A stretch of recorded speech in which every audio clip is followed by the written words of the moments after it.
Lord. ఈరోజు దేవుని వాగ్దానం మత్తయి సువార్త 5వ అధ్యాయము 12వ వచనం. సంతోషించి ఆనందించుడి, పరలోకమందు మీ ఫలము అధికమగును. ఈరోజు పరిశుద్ధాత్మ దేవుడు మనందరికీ ఇస్తున్న అద్భుతమైన వాగ్దానం, మీ ఫలము పరలోకమందు అధికమగును. ఇది ప్రభు అయిన యేసుక్రీస్తు వారు స్వయంగా చెప్తున్న మాటలు. యేసు ప్రభు నందు విశ్వాసం ఉంచి రక్షించబడిన ప్రతి విశ్వాసి పరలోక నిరీక్షణ కలిగి ఉంటారు. పరలోకంలో ప్రతిఫలాల కొరకు ఎదురు చూస్తూ ఉంటారు. ఈ లోకంలో ప్రభు కోసం మనం పడే ప్రతి ప్రయాసం అన్నిటికీ దేవుడు పరలోకంలో బహుమతులు ఇస్తాడని, పరలోకంలో తప్పక బహుమతి పొందుకుంటామని మనం అనుకుంటూ ఉంటాం. అది బైబిల్ కూడా చెప్తూ ఉంది. అయితే ఈరోజు పరలోకంలో అత్యధికమైన బహుమానాలు, అత్యధికమైన ఫలాలు మనం పొందాలంటే మన జీవితంలో కొన్ని పరిస్థితులు గుండా నడిపించబడినప్పుడు ఆ ఫలాలు అత్యధికంగా పొందుతామని బైబిల్ వాక్యం చెప్తూ ఉంది. మనం బాధలు పడుతున్నప్పుడు, శ్రమలు పడుతున్నప్పుడు, హింస పడుతున్నప్పుడు, అయ్యో నేను దేవుడి సన్నిధిలో చాలా భక్తిగా జీవిస్తూ ఉన్నప్పటికీ కూడా ఇంత శ్రమను నేను ఎందుకు అనుభవిస్తున్నానని మనం బాధపడుతూ ఉంటాం. అయితే ఈరోజు ప్రభు చెప్పే మాట ఏంటంటే, నా నిమిత్తము జనులు మిమ్మల్ని నిందించి హింసించి మీ మీద చెడ్డ మాటలెల్లా పలుకున్నప్పుడు మీరు ధన్యులు, మీ ఫలము పరలోకమందు అధికమగును. ఈ లోకంలో మనం పడే ప్రతి హింస, పడే ప్రతి అవమానం, మన మీద ఎవరైతే దాడి చేస్తూ చెడ్డ మాటలెల్లా పలుకుతున్నారో దానిని బట్టి మనం నష్టపోయేదానికంటే పొందేది అధికం. కాబట్టి ఈరోజు ఈ మాట మనకి చాలా ప్రోత్సాహకరంగా ఉంది. ఒకవేళ దేవుని నిమిత్తం నువ్వు చాలా హింసపడుతున్నావేమో, చక్కటి భక్తి చేస్తున్నప్పుడు అనేకులు నిన్ను వేళాకోళం చేస్తున్నారేమో, నిందించి నిన్ను హింసిస్తూ ఉన్నారేమో, వెలివేసినట్లుగా చూస్తున్నారేమో. అయితే దేవుడు ఈరోజు చెప్తున్న మాట ఏంటంటే, నీ ఫలము పరలోకమందు అధికమగును. పరిశుద్ధ గ్రంథంలో అనేక మంది భక్తులు దేవుని వాక్యానుసారంగా దేవుని మాట ప్రకారం జీవించాలనుకున్నప్పుడు వారి జీవితంలో కొన్ని రకాల శ్రమలు వచ్చాయి. కానీ అన్నింటిలో కూడా దేవుడు వారికి తోడుగా ఉన్నారు.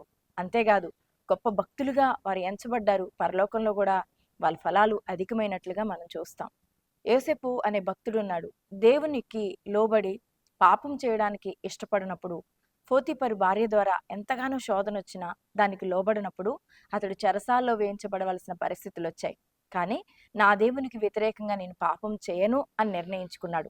తద్వారా తన జీవితంలో కలిగిన శ్రమలను ఆనందంగా ఓర్చుకోవడానికి ఇష్టపడ్డాడు. దేవుడు విడిచిపెట్టాడా? విడిచిపెట్టలేదు. తద్వారా తన జీవితంలో ఒక గొప్ప అద్భుతమైన కార్యాన్ని దేవుడు జరిగించాడు. ఉన్నతమైన సింహాసనాన్ని ఎక్కించాడు. ఎవరి ఎదుట తను తలదించుకున్నాడో, అవమానాన్ని పొందాడో వారందరి ఎదుట దేవుడు అతన్ని తల ఎత్తుకునేలాగా ఉన్నతమైన స్థితిలో దేవుడు నిలబెట్టాడు. అలాగే దానియేలు అనే భక్తుని కూడా చూస్తాం. ఎవరికి కూడా నెల రోజుల పాటు ప్రార్థన చేయకూడదు అని అక్కడ శాసనం చేయబడినప్పటికీ దేవుని వాక్యానుసారంగా నేను ప్రతి దినము దేవునితో మాట్లాడాలి అని ఎంచిన వాడే ప్రతి దినము కూడా ప్రార్థన చేస్తున్నప్పుడు సింహాల బోనులోనికి తోయబడ్డాడు. అయితే సింహాల బోనులో దేవుడు అతన్ని కాపాడాడు. అంతేకాదు ఆ యొక్క సంస్థానంలో అత్యధికంగా హెచ్చించబడ్డాడు. భూమి మీదే కాదు, పరలోకంలో కూడా మన ప్రతిఫలాలు అత్యధికమవుతాయి. ఈరోజు నీ జీవితంలో వాక్యానికి తలొగ్గి చాలా తగ్గించుకొని దేని మనసుతో నీవు ఉంటున్నావా? అనేకులు నిన్ను హింసిస్తున్నప్పుడు సైతం ఎదురు మాట్లాడకుండా నువ్వు తలంచుకొని ఉంటున్నట్లయితే దేవుడు నీకు గొప్ప ప్రతిఫలాన్ని ఇస్తాడు. దేవుని వాక్యం నిమిత్తం ఏది దేవుడికి ఇష్టమైందో అదంతటిని విడిచిపెట్టడానికి ఇష్టపడి కొంత నష్టాల పాలు నువ్వు అయి ఉండొచ్చు. కానీ దేవుడు నిన్ను ఆశీర్వదిస్తాడు, ఉన్నతమైన స్థితిలో నిలబెడతాడు. ఈరోజు ప్రభు చెప్తున్న మాట ఏంటంటే, పరలోకమందు మీ ఫలము అధికమగును. ఉన్నతమైన బహుమాతులు, ఉన్నతమైన ఆశీర్వాదాలు, ఉన్నతమైన ఫలాలు, పరలోకంలో ఉన్నతమైన మహిమను కూడా మీరు పొందుకోబోతున్నారని గుర్తుపెట్టుకోండి. తద్వారా ఈ లోకంలో కలిగే ప్రతి శ్రమను కూడా మీరు తట్టుకోవడానికి, ఎదుర్కోవడానికి శక్తి కలిగిన వారిగా దేవుడు మిమ్మల్ని దీవిస్తాడు. ప్రార్థన. పరిశుద్ధుడా, ప్రేమ కలిగిన మా తండ్రి, కృపగలిగిన మా దేవానికి వందనాలు, స్తోత్రాలు చెల్లిస్తున్నాం. ఈరోజు ఎంతమంది బిడ్డలు నాయనా మీ నిమిత్తం, వాక్య నిమిత్తం నాయనా ప్రభా నా తండ్రి లోబడి వారు హింసించబడుతున్నారు, నిందించబడుతున్నారు, అవమానపరచబడుతున్నారు. వారి జీవితంలో ప్రభా ఫలము అధికమవుతుంది అని చెప్తున్నారు.